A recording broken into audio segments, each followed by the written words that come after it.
Low self-esteem affects what you pay attention to, what you make of what you notice, and what you remember. Low self-esteem makes you alert for anything negative about yourself. This is what you'll be quick to notice and remember, and this is what will feel like the real you. So it can be hard even to see good things about you. Instead, the parts of yourself that you're not happy with hog the limelight, leaving your poor neglected good points hiding in the wings. In fact, low self-esteem is biased against anything positive about you. Even if you occasionally notice your good qualities, you'll tend to discount them or forget them or see them as exceptions to the rule, not a reflection of who you really are. With all this going on, it's hard to get an accurate picture. It's like looking at yourself in one of those distorting mirrors you get at fun fairs. Things you don't like about yourself really stand out, while your positive qualities pale into insignificance, if indeed you can see them at all. And even if you're not fully aware of it, this kind of bias against yourself drags your mood down, saps your energy and your motivation, and makes doing things for yourself seem pointless. Why bother? You're just not worth it.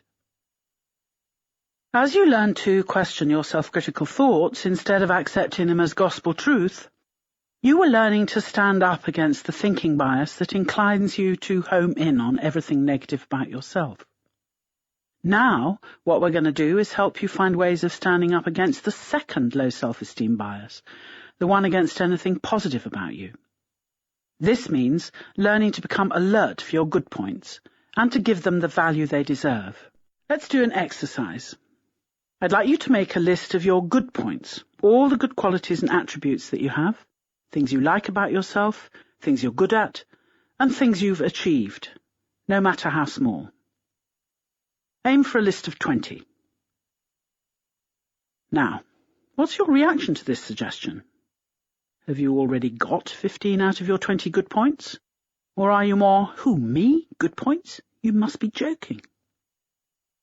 If so, then you've already discovered something interesting and useful. This exercise works for you in two ways. First, it's a real opportunity to find your good points. Second, it'll probably tell you more about what keeps you stuck in low self-esteem. Being invited to make a list of good points often activates all sorts of yes buts. Yes, but that would be boasting. Yes, but supposing other people don't agree. Yes, I am generous, but not all the time. Yes, I am fairly intelligent, but lots of people are more intelligent than I am. Yes, I'm honest, but every now and then I tell a white lie to get myself out of trouble.